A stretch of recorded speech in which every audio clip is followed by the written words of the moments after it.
ಹೊಡ್ತಾರೆ ಈಗ ಆರಾಮಾಗಿದ್ದಾರೆ. ಬ್ರೇಕ್ಫಾಸ್ಟ್ ಆಯ್ತು, ಈಗ ಹೊಡ್ತಾ ಇದಾರೆ.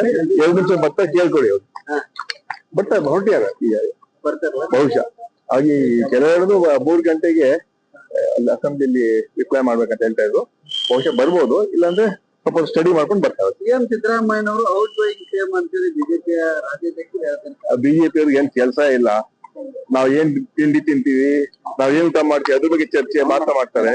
ರಾಜ್ಯದ ಸಮಸ್ಯೆಗಳ ಚರ್ಚೆ ಮಾಡ್ಬೇಕು. ಇವತ್ತು ನಾಳೆ ಸದಾ ನಡೀತಾ ಇದೆ. ಉತ್ತರ ಕರ್ನಾಟಕ ವಿಚಾರವಾಗಿ ಚರ್ಚೆ ಆಗ್ಬೇಕಾಗಿದೆ. ಅದು ಬಿಟ್ಟು ನಮ್ಮ ಸರ್ಕಾರದ ಬಗ್ಗೆ, ನಮ್ಮ ಸರ್ಕಾರ 5 ವರ್ಷ ಗಟ್ಟಿಯಾಗಿದೆ. ಪಕ್ಷದ ಅಂತಿಮ ತೀರ್ಮಾನ ಪಕ್ಷದ ವರಿಷ್ಠ ಅಂತ ಈಗಾಗಲೇ ಹೇಳಿದ್ದಾರೆ.